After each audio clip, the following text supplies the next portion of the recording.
The strange silence still hung over the room, and neither of them could find a way to break it. That pressure refused to let up. If anything, it only seemed to grow heavier. The tension kept winding tighter, with no relief anywhere in sight. Nothing calmed down, and the unease only kept climbing. The exchange left both of them shaken, and it was written all over them. The whole scene stayed locked in that uneasy stillness, and no one could slip free. Every passing second carried weight, and the moment refused to loosen its grip. That standoff held where it was, and nothing about it seemed ready to crack. The pressure kept bearing down, heavy, sharp, and impossible to ignore. Even the silence between them thickened until it felt impossible to breathe. Then that silence finally broke, and the story jumped back to earlier that day, when the boy revealed how everything began with one simple question: why he had no shoes.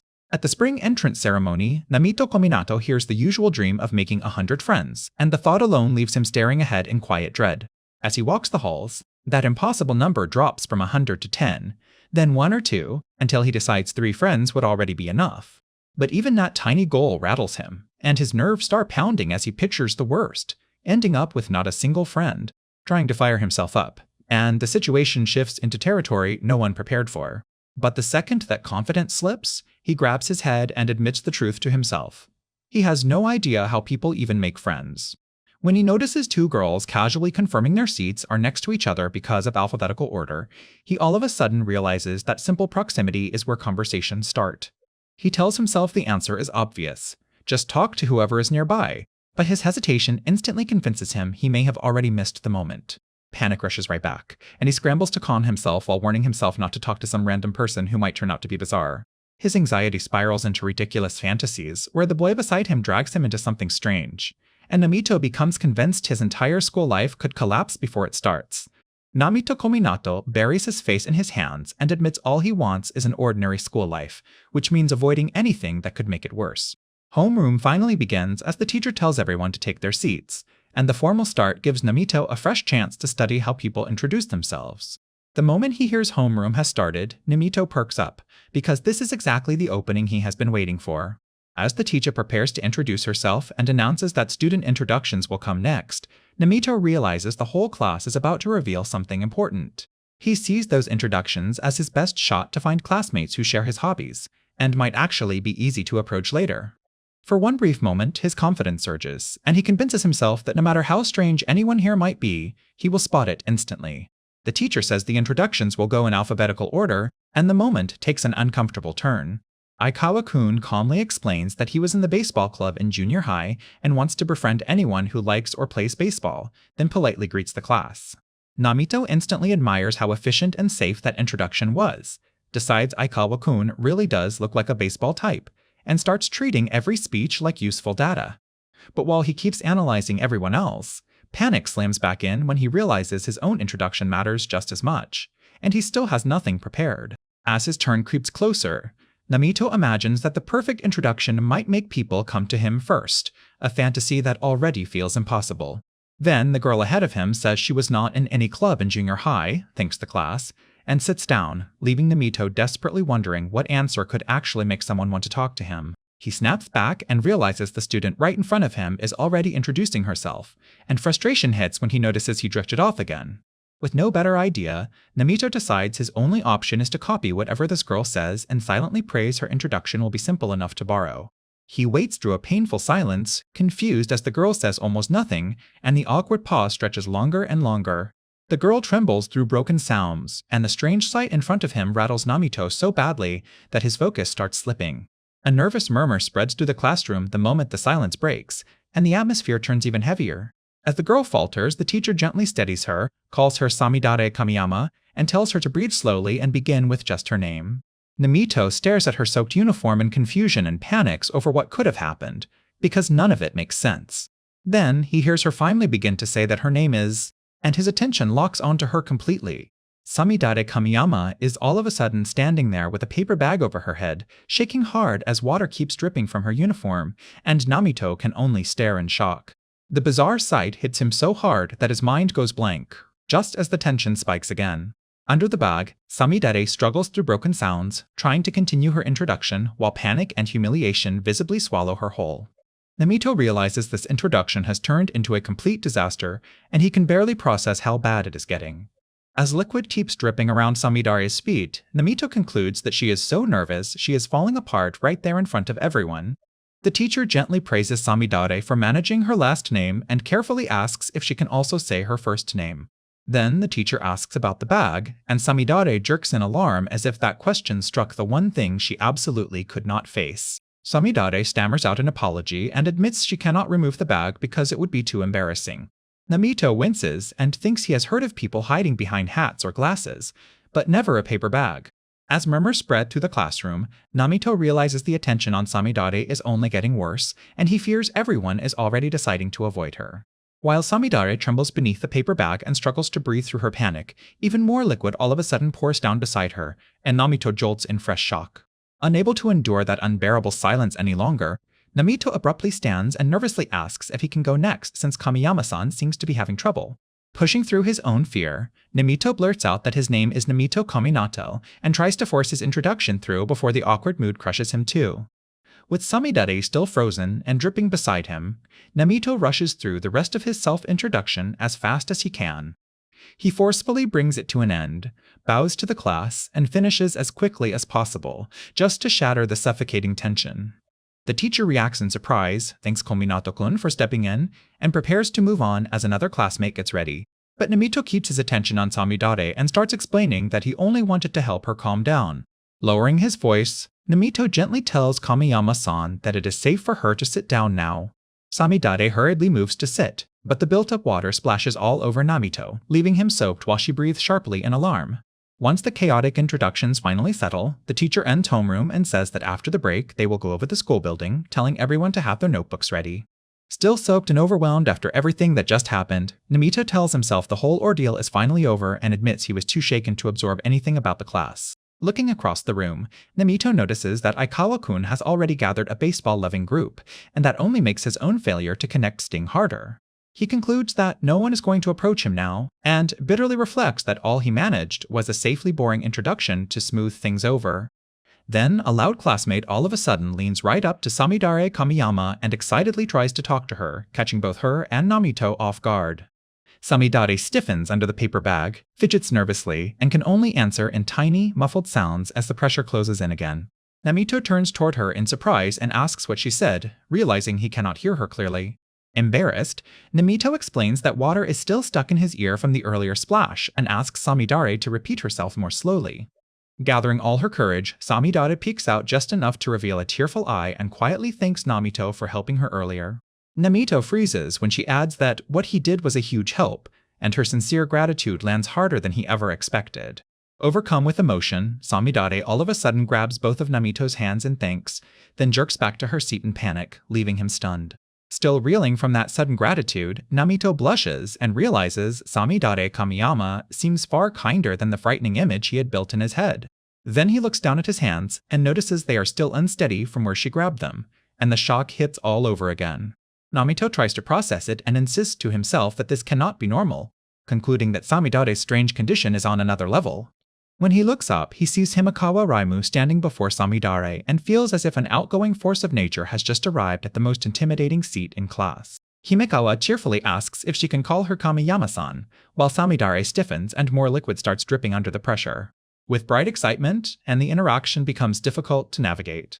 Himekawa introduces herself as Himekawa Raimu and warmly invites Samidare to come talk with their group. Overwhelmed, Samidare trembles and awkwardly admits that she is not good at chatting, barely managing to force the words out. Himekawa laughs it off and reassures her that she is not great at conversations either, insisting it gets easier the more she does it. Watching the exchange, Namito right away doubts that claim and thinks Himekawa is not bad at talking at all. Samidare trembles under the paper bag and tearfully admits that everything Himekawa says may be true, but she still cannot talk at all. Himekawa gently assures her that it is completely fine and says everyone is welcoming her because they are all classmates now. From his desk, Namito buries his head in his hands and realizes the whole situation is turning painfully awkward. Namito notices that even with Himekawa's earnest kindness, the nearby girls still look deeply uncomfortable around Samidare. He grows even more alarmed when he realizes Himekawa keeps saying things will be fine without actually easing Samidare's fear. As Himekawa keeps pressing ahead cheerfully, Namito compares it to forcing someone fragile into a situation that overwhelms them, and he can only watch in dread. Trying to help somehow, Namito points out that Samidare's ribbon is out of place. Himekawa right away steps in, laughs at how badly Samidare is shaking, and says she will fix it for her as Samidare recoils in flustered panic. While adjusting the ribbon, Himekawa firmly says they will wear this uniform for 3 years, so Samidare should show respect and wear it properly, leaving Namito stunned. Still smiling, Himekawa adds even stranger advice and asks whether Samidare is properly taking care of the uniform every day and bringing it along morning and night. Namito listens in disbelief as Himekawa's advice grows so bizarre that he starts wondering when the topic shifted from uniforms to pets. Without warning, Himekawa leans toward Namito under Samidare's silent stare, putting him on the spot while he is still sweating over the bizarre conversation. Himekawa confirms his name and then seriously asks what kind of care his uniform responds to, leaving Namito visibly shaken. Namito freezes and realizes she truly meant everything she said, which makes the entire situation feel even more absurd. Himekawa studies him with calm sincerity and seems to assume he is the kind of model student who would understand, while questioning whether she herself has been neglecting her uniform. Forced to answer, Namito awkwardly says his uniform does not actually need that, while nervously insisting he would never mistreat it. Himekawa quickly apologizes for the confusion and clarifies that by care she only meant the kind of thread used to repair a uniform. Relieved for one brief moment, Namito admits he had thought all that talk about caring for a uniform sounded completely unnatural. Himekawa tilts her head and calmly says everyone takes their uniforms out, proving her strange logic is not over yet. Namito recoils in pure confusion, while Samidare remains beside them under the paper bag and the awkward tension keeps dragging on. Himekawa brightly insists that talking about walking home in uniform will liven things up, somehow making the atmosphere even more awkward. Namito watches the classroom fall into an uneasy silence as the other girls stare, and even Himekawa seems to feel the pressure. Then Himekawa bluntly realizes they all see Samidare and Namito as the kind of people to avoid, and Namito is horrified to be grouped in too. Alarmed, Namito tries to slip away, but Himekawa all of a sudden tells Samidare to hurry, right now. Without hesitating, Himekawa grabs Samidare and tries to pull her toward the group, making Samidare recoil. A desk slams in the very next second, and Namito gets caught in the impact as the girls stumble across the room. Namito collapses over his desk in pain, while Samidare freezes under the paper bag and lets out a tiny, shaken sound. She just stands there soaked and trembling, water still dripping from her clothes as she struggles to steady herself. Samidare completely panics, apologizing over and over as she splashes Namito while trying to help, and he forces a smile and says he is fine, that it is nothing serious. As Namito reaches toward her, Samidare looks up from beneath the paper bag and lets out a weak, uneasy sound. Then, without warning, Samidare scoops Namito up and trembles as she insists they need to get to the infirmary right away. Before Namito can even process it, Samidare rushes out of the classroom with him in her arms, leaving everyone behind in stunned silence. Namito desperately tells Samidare he will be fine in a minute and that they do not need the infirmary, but she never slows down. She keeps muttering about the infirmary, and Namito realizes with dread that she cannot even hear his protests anymore.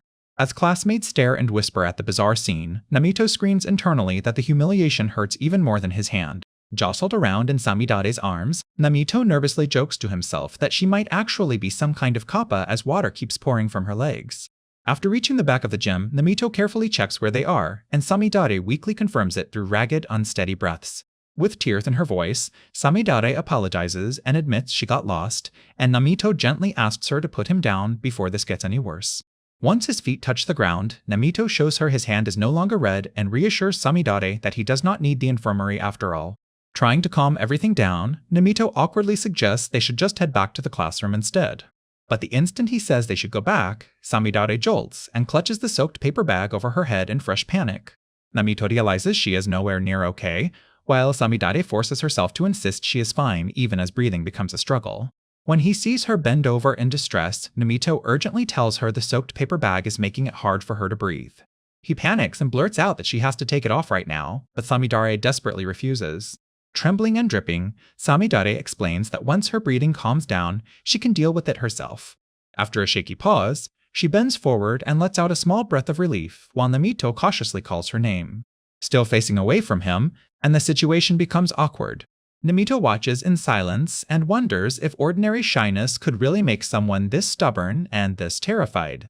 Unable to ignore it any longer, he reaches for the edge of the paper bag and asks what is really going on with her. In the next instant, the bag bursts apart, and the truth Namito has been chasing finally breaks loose. With the tension at its peak, Namito's hand catches the ruined bag just as it tears away from Samidare's head. Then, Samidare's long hair spills free, and she hurriedly swings a fresh paper bag into place before he can fully process what he saw. Breathing hard beneath the new bag, Samidare admits she nearly passed out and barely recovered in time. Still stunned, Namito hesitates, and Samidare nervously calls to him as he realizes she somehow carries spare bags with her. Samidare explains that whenever she gets nervous, the bag gets soaked, and this kind of emergency happens. Trying to make sense of it, Namito asks if wearing the bag is really something she absolutely has to do. Samidare instantly insists that she does, showing more conviction than she has shown all day. That forceful answer catches Namito off guard, and when he lets out a laugh, Samidare anxiously asks if she said something strange. Namito quickly apologizes and says he is not mocking her, because her sudden firmness and how fast she recovered genuinely impressed him. When Namito calls her downright cool, Samidare freezes beside him, silently taking in praise she clearly never expected. Still thrown off by her reaction, Namito finally looks around and realizes something is very wrong. Panic spikes when he remembers the next class has already started, and he hurriedly tells Samidare they went the wrong way and need to turn back now. Back at the classroom, the teacher has already started the lesson, making their delay feel even heavier. Peeking in from the doorway, Namito sees they are late and grimly accepts how bad this looks. He slumps in the hall and admits that walking in during class is about as nerve-wracking as it gets, while Samidare stands beside him in the same panic. When he sees Samidare trembling all over beneath her paper bag, Namito realizes she is just as terrified as he is. Forcing himself to think straight, he decides that hesitating any longer will only make this worse, so they have to go in. Namito tells Samidare he will open the door first and asks her to follow, and she shakily agrees and says she will do her best. He tells her that if they panic, they lose, so they should calmly explain why they are late and sit down like nothing happened, and Samidare nervously agrees. Repeating to himself that he has to stay calm, Namito opens the door and apologizes to the teacher for being late. Namito steps into the room telling himself not to panic, while Samidare trembles so badly behind him that even crossing the doorway looks difficult. Trying to explain, Namito blurts out that his fingers got caught in the desk and that they went to the nurse. But panic tangles the story while Samidare can barely force out broken sounds. The teacher calmly tells Namito to slow down, says Arai already explained what happened, and sends both of them back to their seats. When the teacher tells Samidare to sit down too, she shakily tries to repeat Namito's excuse, but the words fall apart before they can fully come out. As they head to their desks, Samidare thanks Arai and says she is glad Namito's hand is okay, while Namito awkwardly rubs his cheek and keeps moving. The moment they sit down, and the situation reaches a point neither of them expected. He slumps in exhaustion and thinks that only a few hours have passed, yet so much has happened it feels like months. Then Namito spots an unsteady trail spreading across the floor behind Samidare and jolts upright. Staring at the puddle she left behind, he realizes Samidare is still dripping everywhere and nervously wonders again if she is some kind of kappa. A sudden sound makes Namito snap upright once more, and the scene grows awkward with no easy escape. It is Samidare's bag crumpling again, and Namito panics as he realizes her condition is getting worse right there in class. He sees that water is still pouring off her, and the paper bag on her head is already starting to fall apart. Namito desperately wonders why she is not replacing it, then fears the answer. Maybe she ran out of spare bags. Then he notices a spare bag in her hand, and feels one brief flash of relief. But Samidare only trembles in place, wavering helplessly instead of changing it. Namito grows even more frantic, thinking that if she keeps hesitating, Samidare may really collapse this time. Looking around the room, he realizes taking the bag off in front of everyone would be far too much for her to handle. He thinks about asking the teacher for help, but right away realizes that could force Samidare to remove it in public while she is already barely holding on. With no safe answer anywhere, Namito desperately asks himself whether there is anything he can still do. Then an idea hits him, and he hurriedly reaches into his desk to grab it. As Samidare teeters on the edge of breaking down, Namito frantically remembers the large paper bag in his backpack and realizes it might save her. He urgently calls out to Samidare Kamiyama and rushes the new paper bag toward her before the class can focus on her falling apart. The oversized bag drops over her head at once, and Namito nervously realizes it is much bigger than he expected. He freezes for a second as the huge bag settles over Samidare, hoping this desperate fix will actually work. Then, the bag all of a sudden reshapes itself around her with a loud burst, startling Namito as the crisis turns even stranger. When it is over, Samidare rises with the new bag fitted properly, and Namito blurts out in relief that she looks much better now. Still shaken, Samidare quietly thanks him, her voice small with embarrassment and relief. Namito whispers that she does not need to thank him and urges her to face forward and act natural before the class starts getting suspicious. But murmurs spread through the room almost right away, as several classmates react to the sudden flash and realize something strange just happened. As Namito panics over the attention, he notices water still dripping from Samidare, proof the bad only solved part of it. Samidare Kamiyama barely holds herself together through the rest of class, and even as her unsteady paper bag nearly gives out, she keeps adjusting it just to breathe and avoid more attention. The teacher announces that full lessons will start the next day and tells everyone to be prepared, while Namito quickly begins gathering his things. Completely drained by everything that happened, Namito decides he should get home as fast as possible before new trouble finds him. As students begin filing out, Namito glances toward the schoolyard and hesitates, his thoughts still tangled up with Samidare. A foolish fantasy drifts into his head, and he imagines how amazing it would be to walk home with a girl on the very first day before mocking himself for even thinking it. In that fantasy, a cheerful girl eagerly asks to walk home with Namito Kominato, but he instantly rejects the idea and insists someone like that would never choose him. The fantasy only spirals further as she calls him cruel for doubting her and crowds close in exaggerated devotion, leaving him even more flustered. In his imagination, she even says she would do anything for him, pushing the daydream into total absurdity. Namito gets completely swept up and admits that hearing words like that would be every teenage boy's dream, wishing someone would really say them to him. Then one sudden mention of water snaps him out of it, and Namito stiffens as Samidare's unresolved problem crashes back into his mind. When Namito finally turns towards Samidare Kamiyama, he is horrified to find her collapsed on the floor and clutching his leg, and the sight makes him blurt out in panic that she really might be a kappa. Still kneeling there and soaked through, Samidare tells him he saved her earlier and insists she has to thank him properly. Flustered by how sincere she is, Namito hurriedly tells her she really does not need to thank him at all, especially not while lying on the floor. But Samidare refuses to let go, tightens her grip on his leg with surprising strength, and makes it clear that she is absolutely determined to repay him. With complete seriousness, Samidare tells him to ask for anything, because she is willing to do whatever he wants in return. Her words hit Namito like a dream come true, and for a second he is too stunned to believe a girl might really be offering him anything. The next instant, the noise around them shatters the moment as classmates start asking why she is so unsteady and why she is kneeling in front of him. Embarrassment crushes Namito at once, and all he can think is that the whole scene makes him look unbelievably suspicious and that he just wants to go home. Desperate to end this safely, Namito awkwardly suggests that if she really wants to thank him, she could buy him some juice first, and please let go of his leg. Samidare right away lights up at the simple request and enthusiastically declares that she will buy him juice, while Namito hangs there in disbelief from her grip.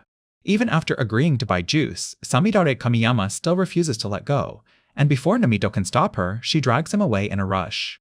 Namito panics as she hurries off, blurting that she has to wait because his backpack is still behind, but Samidare is already focused on one thing, getting him that juice.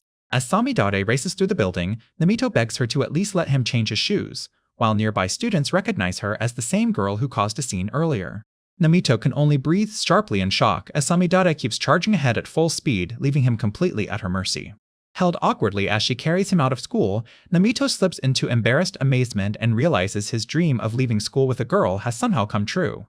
Under the falling blossoms, the whole thing almost feels perfect, and for one brief second, Namito lets himself believe it. Before he knows it, he is sprawled across a bench in a daze, staring up at the sky and laughing weakly at how absurd everything has become. Then Samidare leans over him and starts thanking him again, dragging all that awkward tension right back. Before Namito can respond, she blurts out her gratitude and forcefully pushes a drink at him, nearly crashing into him and leaving him flustered as he scrambles to stop her. Sitting beside him with a drink of her own, Samidare somehow makes the whole setup feel strangely tense. But Namito also realizes she never even let him choose the flavor. Namito stares at the drink Samidare bought, and the moment takes an uncomfortable turn. As Samidare noisily gulps down her own drink beside him, Namito glances over and all of a sudden notices liquid running from beneath her paper bag again. Samidare fidgets and mutters to herself while Namito looks down and realizes she is still sitting there without her shoes. When Samidare abruptly lifts her leg, Namito jolts, and she seems to stop right at the edge of an explanation. Namito lightly guesses she means the missing shoes, then brushes it off with a smile and says they must have fallen off on the way from school. Samidare tries to say she wanted to thank him, but ended up troubling him again, and Namito quickly tells her not to worry about it. Trying to stop the awkward guilt spiral, Namito thanks her for the juice and suggests they call it even, while inwardly wishing he could just go home. Samidare falters, then admits she has been having a terrible day and feels like she never should have come at all. Crushing the empty can in her hand, Samidare reveals that not knowing anyone made her even more nervous from the very start. As the can crumples tighter, she confesses that she caused Namito so much trouble, and his face freezes at the weight of it. Namito gently asks whether Samidare can manage better once she is not so nervous, but before he can settle the moment, something round rolls nearby and catches her eye. Samidare shyly confirms that once she gets used to things, she can make it through a normal day without needing to change her paper bag. She admits that she thought making friends might help her start high school without being so anxious, and Namito realizes her constant water trouble is tied directly to her stress. Hearing that, Namito says it may be too soon for her to give up because he understands how hard it is not having any friends, and that makes Samidare stare. Namito all of a sudden declares that he will support Samidare so she can make friends quickly, and her mood flips in an instant into emotional gratitude. Samidare eagerly says she will help him make friends too, while Namito awkwardly admits he is also bad at making friends and may not be much help himself. As they settle down, Namito asks what kind of friend Samidare wants, and she says she just wants someone she can spend time with without getting nervous. Namito says he understands and agrees that being able to talk without getting anxious matters, while Samidare admits it is hard to find someone like that and asks if he understands. Caught off guard by how closely her wish matches his own struggle, Namito quietly admits that he may be trying too hard himself. Samidare softly says she feels the same, then confesses that she thinks she can talk to Namito without too much trouble. Flustered by how easily she can talk to him, Samidare starts wondering if that means she and Namito are already becoming close friends. Before the mood can settle, Namito's mind explodes into a ridiculous fantasy where a strange drunk man declares that they are already friends, leaving him completely overwhelmed. The fantasy vanishes as quickly as it came, and both of them look confused as the imaginary intruder fades from Namito's thoughts. Trying to recover, and the discomfort of the scene becomes impossible to ignore. Samidare rises from the bench and carefully says she would accept that, as long as Namito does not mind. Still nervous but sincere, she adds that she would be willing if he truly thinks she is good enough. Under the falling blossoms, Samidare admits she would love to be friends, and seals it by shaking Namito's hand. Namito proudly declares to himself that he has achieved his goal of making a friend on the very first day of high school, even if it happened nothing like he imagined. The next morning, a girl greets Namito politely as he yawns at school, catching him off guard before the day has even started. Realizing the beautiful class representative is speaking to him, Namito bows in a panic, but she warmly tells him to stop and says he can just call her Arai. Namito learns that the class representative is Hinata Arai, and he right away feels she is exactly the kind of flawless girl he imagined would take that role. He recalls how, a few days earlier, the class had stalled in silence while everyone waited for someone else to volunteer as representative. Back then, Arai had quietly admitted that she hated the atmosphere of everyone trying to shove the burden onto somebody else. Then she raised her hand and modestly said she might not be the best choice. Even so, Arai offered to do it if everyone believed she could help, and the class instantly treated her like a savior. From that moment on, Namito saw her as someone who looked perfect, acted perfect, and seemed born to be class representative. In the present, Arai all of a sudden asks whether they all wear the same uniform, leaving Namito sweating as he fails to understand what she means. Namito tries to convince himself he must have misheard, but Arai casually greets Samidare Kamiyama behind him, proving she was never talking to him at all. He whips around in shock, and the scene shifts into uncomfortable territory. Samidare trembles on the floor and forces out a strained good morning, while Namito recoils in stunned disbelief at her sudden appearance. Arai gently fusses over Samidare and warns that showing too much would make her catch cold, while Namito nervously asks Arai to give Samidare more space before the overwhelmed girl collapses. Samidare apologizes shakily and admits she still does not really know Arai yet, so being approached so closely makes her nervous. Arai lights up at that and happily decides that since they already talked a little, that means they are friends now. Samidare is stunned by how quickly Arai jumps to friendship, and the interaction takes a turn neither of them expected. Arai cheerfully insists that they are basically one big family now, and Samidare timidly goes along with her pace. Watching this, Namito is left speechless and realizes Arai became Samidare's friend far faster than he ever did. Arai then casually asks whether either of them has chosen a club yet. Samidare timidly says she has not, and Namito admits he has not either because he has no intention of joining any club. Arai right away shuts that down and explains that school rules require every student to belong to a club, prompting Samidare to ask if Arai has already chosen one herself. Arai says she has not decided yet, explaining that she was in the swim club in middle school but wants to try something new in high school. Arai all of a sudden proposes that the three of them check out the clubs after school that very day. Namito right away rejects the idea, thinking it sounds like far too much trouble. Arai turns to Samidare for support, and Samidare nervously but firmly says she wants to join a club this time, pushing the plan forward. Namito catches Samidare's wording about doing it this time and realizes Arai is unexpectedly good at drawing people in. Arai quickly declares the matter settled and takes charge before anyone can object further. After school, the three head out together and wonder where they should begin their club search. Namito gives up and leaves the decision to Arai. Samidare timidly agrees, and Arai decides they should start with the popular clubs. Inside the brass band club, and the situation shifts into territory no one prepared for. The club president cheerfully tells them to test the instruments and get used to them, while admitting the club does not have many members and is eager for recruits.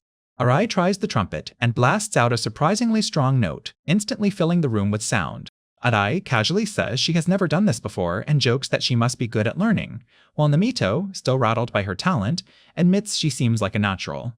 The repeated sound effect gets stuck in Namito's head, and when he blurts out the word the wrong way, he panics and tries to explain himself as his embarrassment spikes. While Namito spirals, the club members urge Samidare to try an instrument too, and she nervously agrees with shaky determination.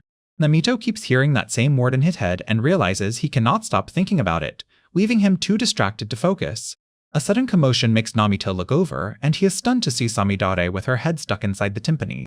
A brass band member awkwardly admits that, and the scene grows awkward with no easy escape.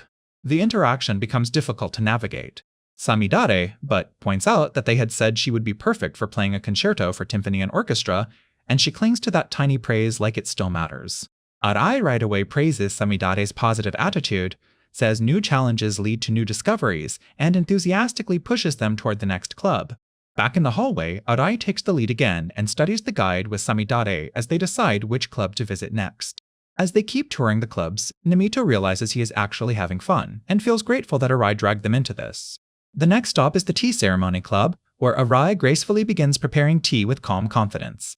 Samidare nervously takes over and insists that making mistakes is fine as long as she keeps a spirit of hospitality, but her hands shake so badly that Namito can only watch in alarm. After the attempt falls apart, Arai sadly admits that one was a bad fit, while Samidare weakly echoes the judgment and Namito is left speechless. Still sweating but forcing a smile, Arai right away declares they will move on and insists the third try will be the charm. At the Fine Arts Club, the members politely tell Samidare that everything she painted is green, and that modern art is not the right fit for their club, while Arai can only apologize with strained embarrassment. Arai again admits the result was too bad, and before the disappointment can settle, the group heads straight into the choir club. One look at what happens there leaves Arai pale and panicked, and she can only stammer that they need to go to the next club right away. When Arai nearly collapses from the shock, Namito rushes in to support her while Samidare panics above them, and he desperately tells Arai to pull herself together because she is too young to give up now. A sports club member then encourages Arai not to lose heart and says Samidare's height and grip strength would probably make her a better fit for athletics anyway.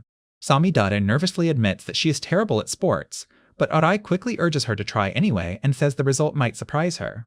After a tense pause, Samidare explains that her middle school required every student to join a club, so she had looked into them on her own. She reveals that many athletic clubs wanted her because of her height and grip strength, with offers coming from basketball, volleyball, and even judo. Namito and Arai learn that Samidare made the same kinds of mistakes back then as she did today, and she sadly says she was too nervous to keep ruining things for everyone else. She continues that, in the end, one club only let her register in name, and she spent all middle school without really participating. Through tears, Samidare confesses that she came to high school hoping she could finally do something together with everyone. But then she turns away and bitterly concludes that it was never meant to happen, deciding she will just stop showing up again. Namito and Arai freeze as Samidare starts to leave, and Arai can only call out to Kamiyama in a shaken voice. Watching her walk off, Namito desperately wonders if there is anything he can do for her.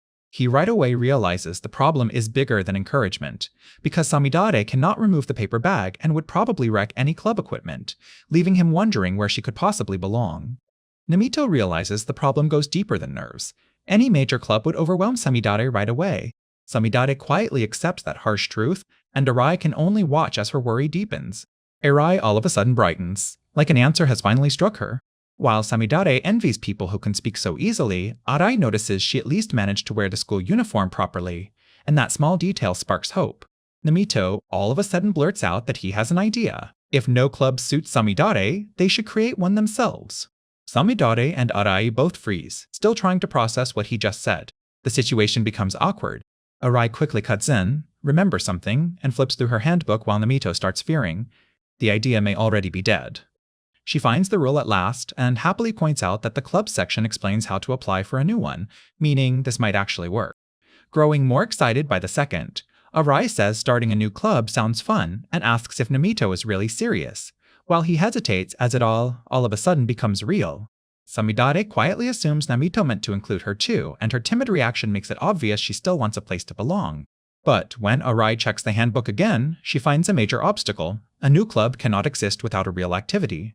Namito starts reaching for an answer. Samidare says it should not be too demanding, and Arai adds that it should be something new they can all do together. The three of them fall into a long, uneasy silence, because none of them can find the answer.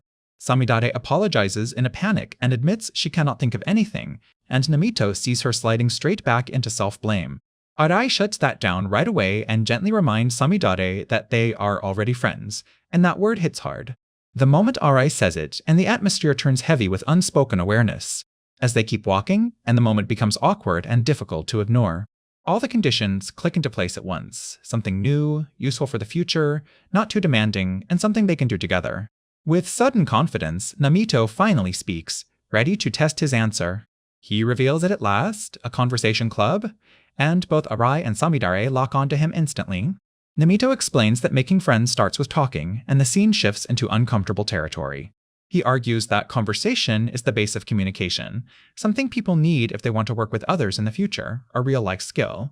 The more he talks, the more serious he becomes, convincing himself that if Samidare and Arai can speak more naturally, school itself will get easier, which makes this urgent. Arai leans in at once, clearly fired up and ready to respond. Then she all of a sudden buries his idea, and even his pronunciation, in overwhelming praise, leaving Namito flustered as she insists conversation matters more than ever. Still embarrassed, Namito turns to Samidare for her opinion, while Arai eagerly keeps going and calls the conversation club a great idea. Samidare timidly asks if practicing like that could really help even someone like her learn to talk. Namito swallows his own nerves and assures her that the whole point is for all of them to practice together and improve side by side. That promise finally reaches her, and Samidare shyly agrees and thanks him, showing the first real relief she has felt in a long time. Namito still cannot see her face through the paper bag, but he hopes the expression hidden beneath is a happy one. Wanting to help her even more, Namito carefully asks if learning to talk without panicking might one day let Samidare remove the bag. The question lands instantly, and Samidare grabs the bag in alarm. She breaks down in embarrassed panic and insists she cannot take it off, while Namito and Arai rush to calm her before she spirals any further. After that painful setback, the three head to the teacher's lounge to ask for approval for the new club. A teacher checks the application and slowly repeats the words conversation club while studying the form. The teacher admits the idea is clever and appealing, but hesitates, as if one crucial piece is still missing. Arai right away asks what they overlooked, and the teacher tells them to look at the form again. Then they notice it, the section asking for the number of students. They are told a club needs 4 members to be approved, leaving them one person short and dropping them into a whole new problem. The air turns tight, and no one can say a thing. The scene locks under an uneasy stillness. Nothing is fixed, and the pressure keeps climbing. The weight of the moment refuses to lift. Quiet tension hangs over everything and will not let go. The silence between them grows heavier by the second. The exchange leaves them visibly rattled. The tension keeps dragging forward without release. The moment stays frozen, with no sign of easing. Once again, the weight of the moment refuses to lift. The air turns tight, and no one can say a thing. Nothing is fixed, and the pressure keeps climbing. The tense pause stretches on, with the core problem still untouched. The exchange leaves them visibly rattled. The silence between them grows heavier by the second. The weight of the moment refuses to lift. The air turns tight, and no one can say a thing. The scene locks under an uneasy stillness. Nothing is fixed, and the pressure keeps climbing. The moment stays frozen, with no sign of easing. Quiet tension hangs over everything, and will not let go. The weight of the moment refuses to lift. The silence between them grows heavier by the second. The scene locks under an uneasy stillness. The exchange leaves them visibly rattled. The air turns tight, and no one can say a thing. Nothing is fixed, and the pressure keeps climbing. The weight of the moment refuses to lift. The tense pause stretches on, with the core problem still untouched. The scene locks under an uneasy stillness. At last, Kominato breaks the silence, stops Kamiyama, and nervously says he needs a minute to talk, because he is desperate to protect his peaceful high school life. Before he can steady himself, her sheer presence unsettles him, and the pressure of the moment sends his thoughts reeling. Kamiyama admits she simply cannot talk to men, saying that whenever she tries, her gaze becomes so intense that she cannot control it. Kominato can only stare in shaken disbelief, because her confession somehow makes everything feel even more hopeless. He turns to Kamiyama-san for help, but she admits that as a man she cannot talk to Kamiyama either, leaving Kominato with nowhere simple to escape. Still hidden behind her paper bag, Samidare notices Arai has frozen completely and anxiously urges Kamiyama-san to do something. Kamiyama-san trembles in silence, clearly overwhelmed and unable to answer. She nearly gives up and starts to say it is impossible, revealing how badly the pressure is crushing her. Then, forcing herself to move, she steps forward stiffly and promises she will try. As she approaches, even a basic introduction nearly collapses, and she stumbles through broken words until she can barely say who she is.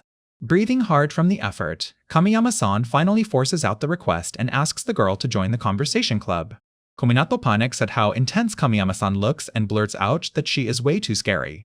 The girl calmly explains that she hates being recruited for clubs, because people only ever want extra numbers. Kamiyama-san wilts on the spot and assumes she has failed, but Kominato quickly tells her she has not ruined everything yet. Arai points out that the girl did not react at all to Kamiyama-san's intimidating approach, which makes her seem strangely perfect for their club. Even then, Kamiyama-san worries the girl feels too intimidating for her until Arai recovers and urges them to support her and win the recruit over together.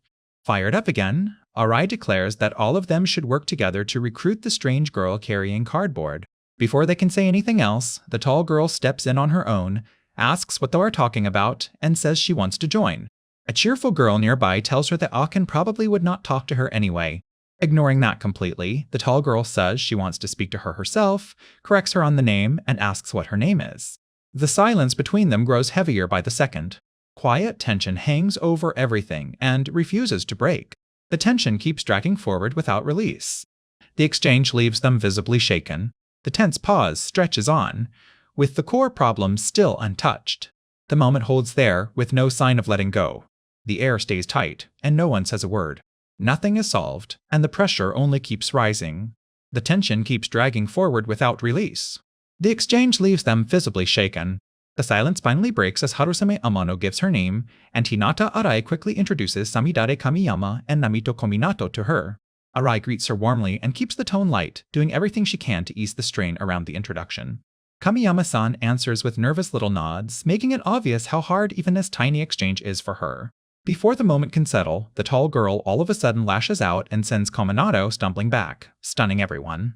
As Kominato drops in confusion, the tall girl calmly shifts her attention to Amano instead. Arai instantly seizes the opening and brightly asks Amano to join the conversation club, acting like they are already friends.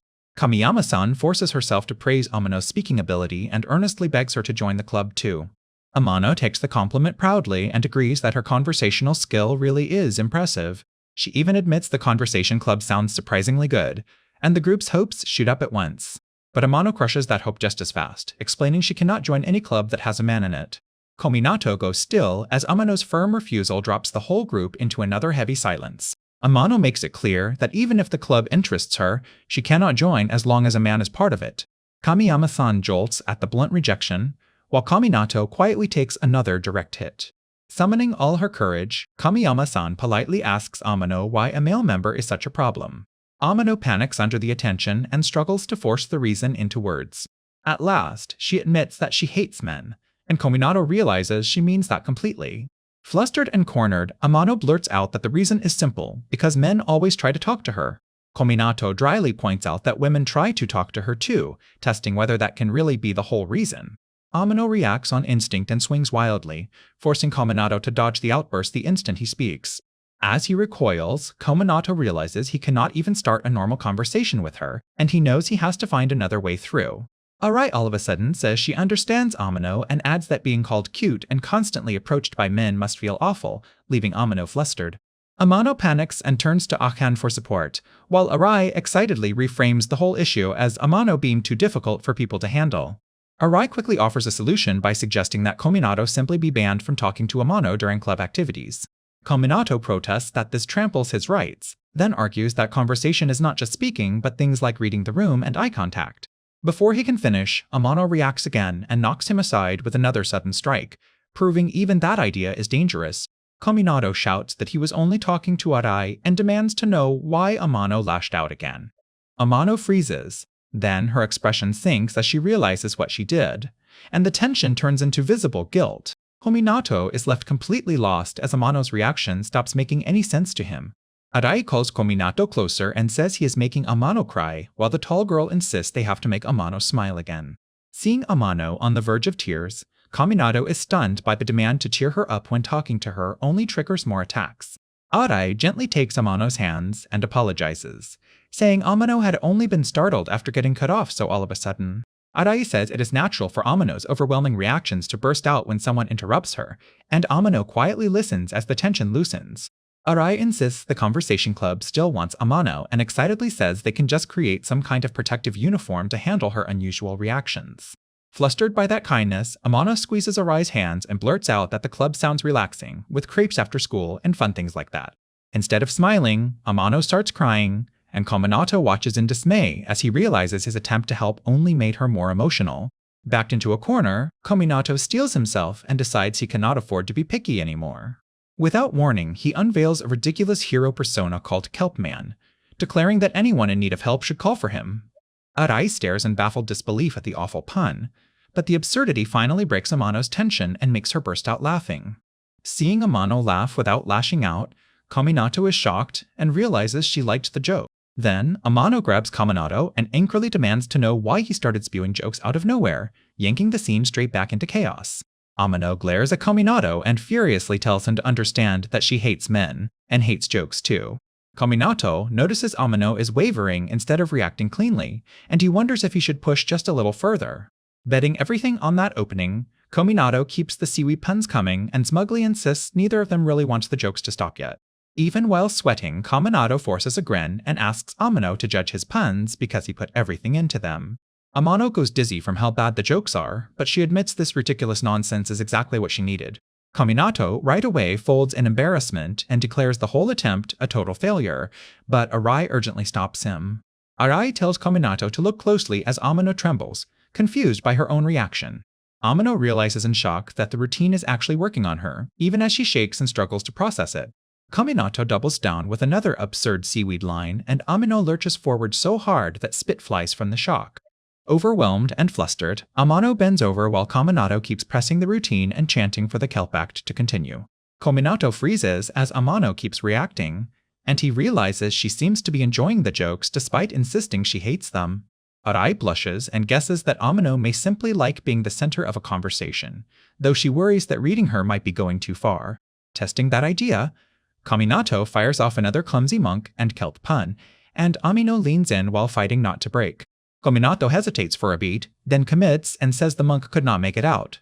He lands the absurd punchline about the monk ending up in the water because of the seaweed cellar, and pushes the nonsense even further. Amano finally cracks, hides her face, and begs him to stop while Kominato slips in one last line about seaweed being healthy.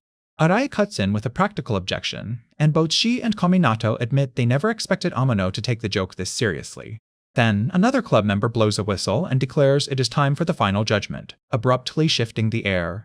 Arai points out that Amano managed to talk with Kominato without unleashing her usual attack. She pushes even harder, saying Amano laughed and shared a topic with him too, proving they really did have an exchange. Arai eagerly demands a verdict and says, Kominato and Amano are basically already friends, leaving both of them stunned by how far she goes. Kominato awkwardly admits he could accept that idea, but he doubts Amano would ever agree so easily. After a tense pause, Amano all of a sudden relents and says that if Arai insists that much, she can allow it.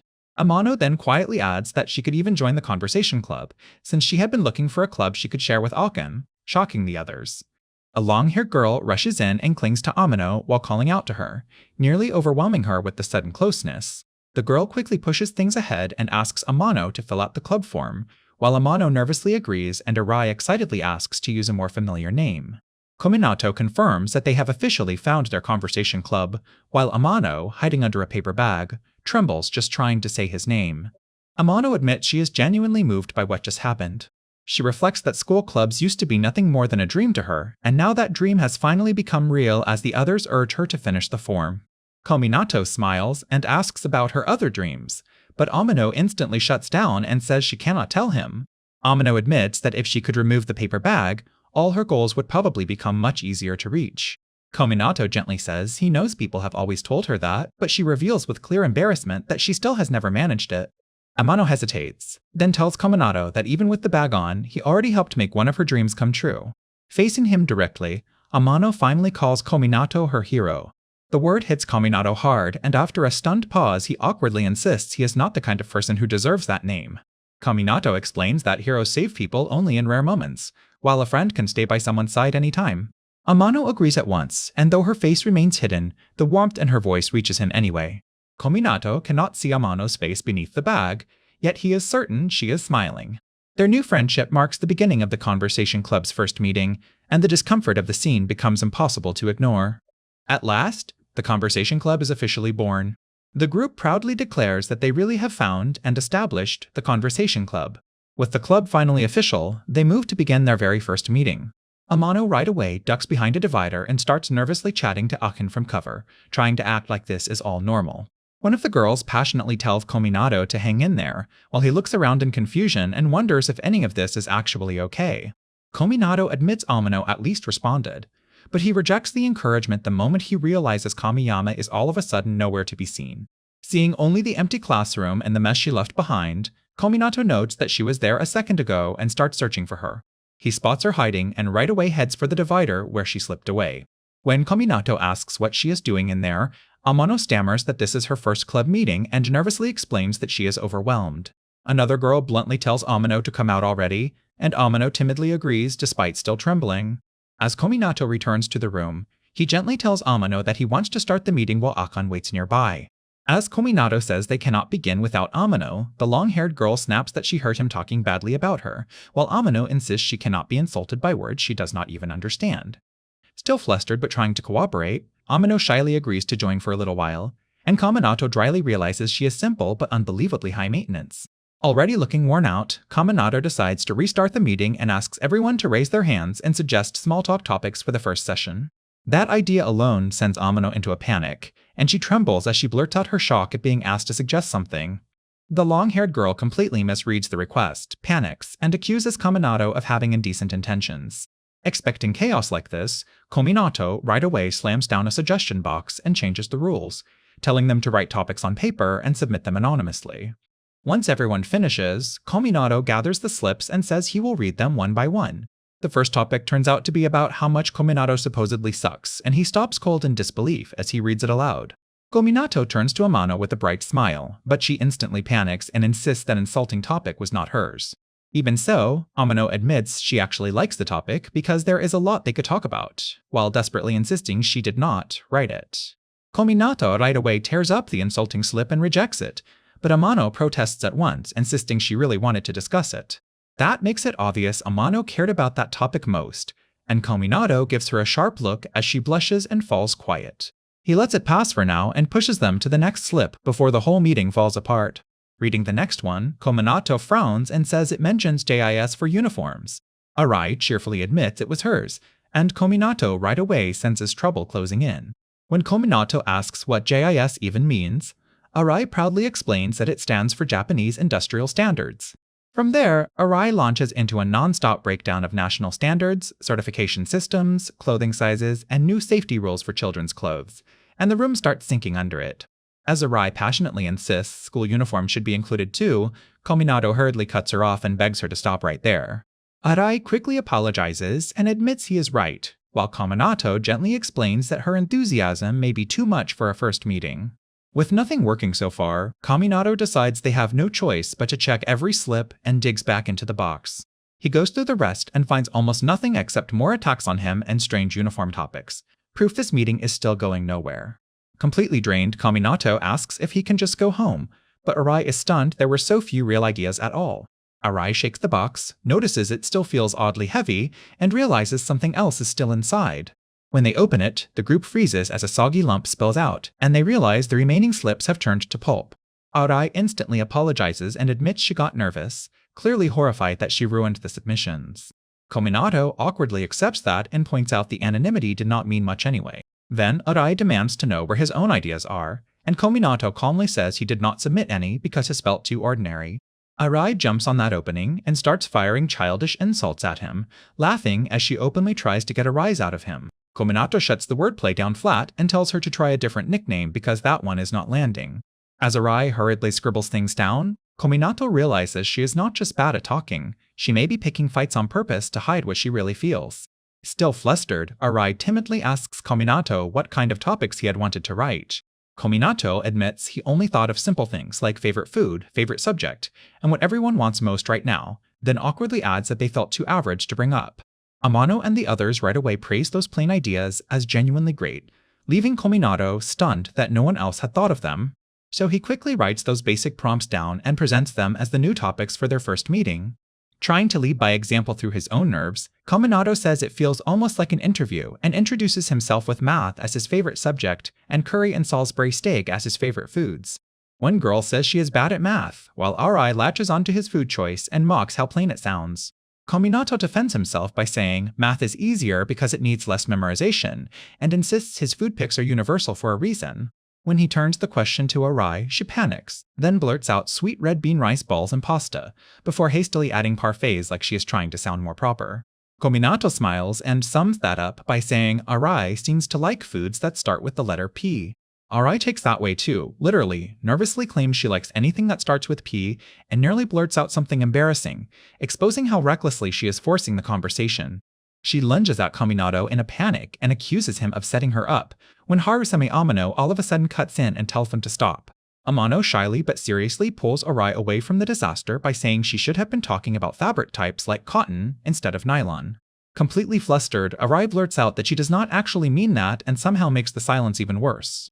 Trying to recover as club leader, Kominato awkwardly pushes the meeting onward and reminds them they were supposed to talk about what they wanted right now, not just food. Still hidden behind her paper bag, Kamiyama hesitantly brings up the next prompt and asks what everyone wants most right now. The question hits Arai head-on, and she freezes as she quietly repeats it to herself and starts searching for a real answer. While the others keep up their small exchanges around her, Arai sinks into silence and fidgets with her hands, clearly struggling with herself. Sensing that hesitation, Kominato gently tells Arai she does not have to answer if she does not want to. After struggling with it, Arai blushes, covers her face, and softly admits that what she wants is friends. That confession leaves Amano and Kominato staring at her in stunned silence as the mood all of a sudden turns serious. Arai shyly explains that she had been determined to make friends in high school because she failed to make any in elementary or middle school. She recalls seeing other girls already settled into groups during spring break, and when someone tried to talk to her at the bookstore, she panicked and ran. Kamiyama quietly relates to that fear, while Arai admits talking to a stranger felt too terrifying for her to handle. Holding back tears, Arai says she wished she could at least practice talking to someone her own age. Then, she remembers meeting Akan, and that memory becomes the turning point. Arai says that once she started talking to Akan as a friend, her fear finally began to loosen. Even so, she admits no one else wanted to be her friend, though Akan at least helped her speak in front of the class. Kominato gently says he finally understands what was going on inside her, and realizes she had been trying in her own awkward way all along. Embarrassed by that sympathy, Arai quickly insists it is not like she has no friends because she already has Achan, and says she only answered because he asked. Trying to shut the whole thing down before she gets any redder, Arai tells them not to worry about it. Still flustered, Arai awkwardly admits she also struggles with strangers and says she understands how Kamiyama feels. Amano hurriedly jumps in and insists they are already friends, trying to stop Arai from spiraling again. Kamiyama timidly supports that and says she believes they are friends too. Arai acts irritated to cover her embarrassment, but admits she cannot really reject them when they ask so earnestly. Through tears, Arai finally says Kominato can be her second friend after Akan. Amano right away accepts with excitement and warmly thanks Arai. Kominato and Kamiyama both stare in confusion, saying they thought the whole group had already become friends. Crying into a tissue, Arai argues that they only treated her that way because the club needed one more member. Kamiyama gently asks if Arai will count them as friends too, while Kominato tells her not to be ridiculous. Arai looks up in stunned emotion as they reach out to her, and in that moment, the group finally becomes something precious to her. As the club settles into that new feeling of friendship, and the moment becomes awkward and difficult to ignore. In that overblown image, and the interaction takes a turn neither of them expected. Then, the fourth period bell cuts straight through it, and Kaminato snaps back to reality as lunch break begins. Thinking the emotional part is finally over, Kaminato calmly decides to eat fast and take a nap. Before he can relax, he senses someone standing over him and notices a nervous figure nearby with a prepared lunch. It is Kamiyama, trembling as she sets her lunch on a desk and tries to call out to Kaminato. Summoning all her courage, Kamiyama shakily asks if they can eat lunch together, but nearly freezes halfway through saying it. The pressure of asking something so simple overwhelms her so badly that she nearly falls apart. Kaminato quickly reassures her that eating together is completely fine and gently tells her to calm down. Amano right away jumps in with a bright smile and says she wants to join too, turning the tense invitation into a group lunch. Noticing the cloth around Kamiyama's lunch, Amano excitedly says the little bear pattern is adorable. She asks if Kamiyama likes that character, and Kamiyama nervously admits she does while showing she even switched to a matching bag. Amano reflects that real bears are strong and scary, yet people somehow turn them into cute mascots and love them even more. She adds that some people believe it all started with a picture book about a teddy bear. Kaminato joins in and says it is not just bears, because almost anything fluffy eventually becomes a cute character. Hearing that, Kamiyama timidly wonders if becoming fluffy would make her cute too. Kaminato pictures her as an overwhelmingly powerful fluffy beast, and the absurd image completely shatters the gentle mood. He awkwardly concludes that maybe it would not help, since she would still seem way too powerful. Amano right away softens things by telling Kamiyama she is already cute exactly as she is. As the three keep talking through lunch, nearby classmates begin to notice and quietly wonder what is going on. The chatter keeps rolling, the classroom stays strangely relaxed, and even the nearby students laugh along while pretending this is all normal. Then Aken all of a sudden rushes in wearing her magical girl outfit, cheerfully rambling about sweet and sour pork and announcing that something was coming. Kaminato realizes the class is already so used to Kamiyama that they have even cleared a path for Achan without making a fuss. Amano innocently asks whether this is class 2, while Kaminato gets thrown off because Akan is acting like she just wandered in despite being in the wrong room. Amano asks Akan if she finished her homework, and when Akan says she did the English assignment, Amano lights up instantly. Amano eagerly asks to copy it, but Akian firmly refuses and tells her to do it herself, forcing Amano to reluctantly admit she is right. While everyone else just watches, Amano all of a sudden starts crying in confusion, as if that refusal hit her far harder than it should have. Kaminato and Kamiyama are stunned by how deeply Amano took the homework rejection, while Amano quietly trembles and remembers she is part of the conversation club too. Feeling left out, Amano sadly thinks she was the only one not invited, and wonders if Akan is being unfair to her.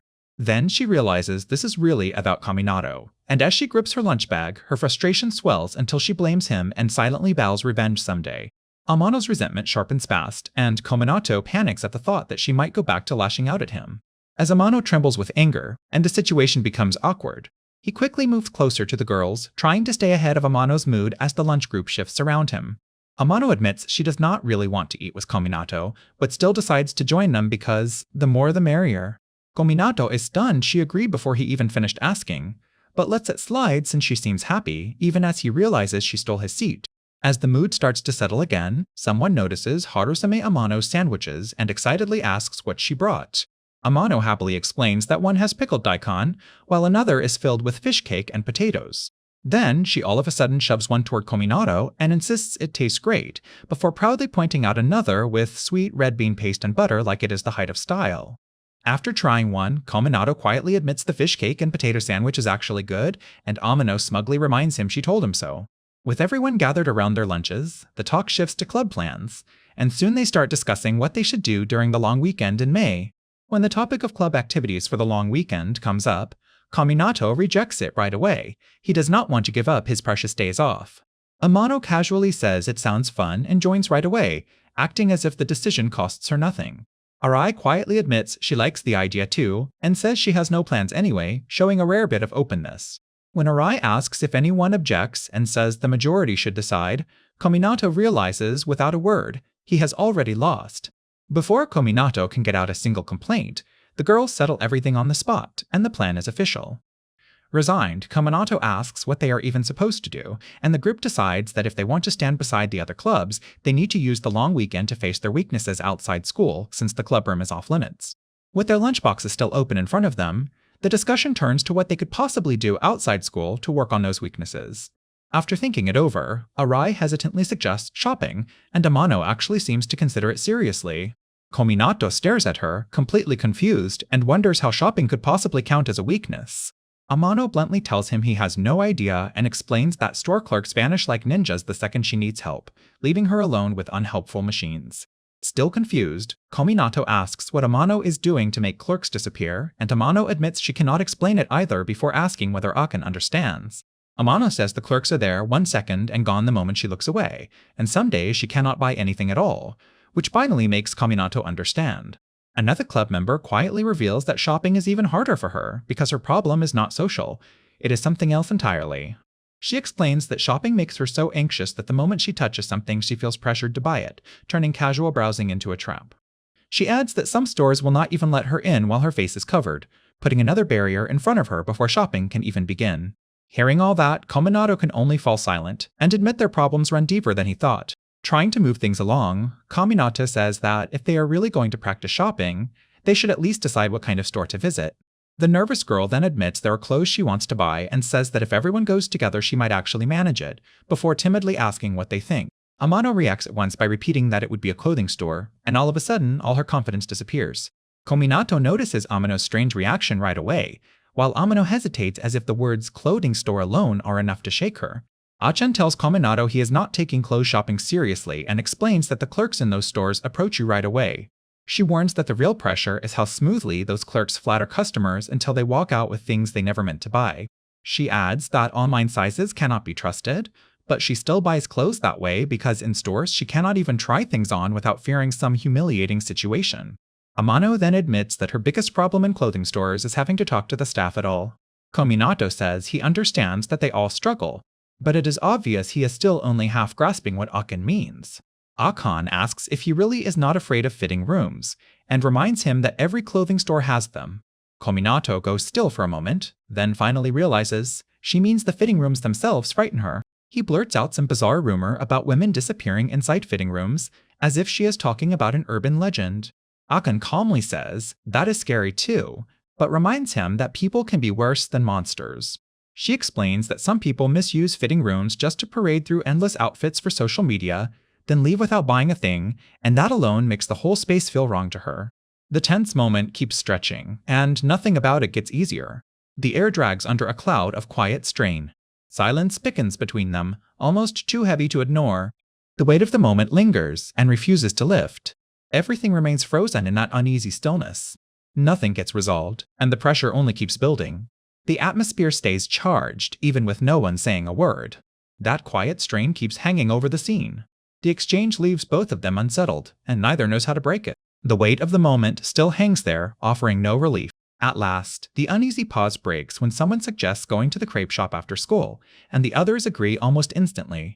After school arrives, and the plan moves forward without hesitation. As Kominato watches, the girls start getting ready, and the mood shift from awkward silence to focused determination. Kominato notices Kamiyama doing something unusual and hesitantly asks what she is holding up. Kamiyama reveals that she prepared a special bag for this day, making it clear just how seriously she is taking the outing. The others praise her outfit as stylish and well put together, and once everyone looks ready, they signal that it is time to go. Fired up, the girls march ahead and treat the simple shopping trip like the opening move of a battle. Left a step behind, Kominato stares after them in confusion, wondering why a trip to the crepe shop all of a sudden feels this intense.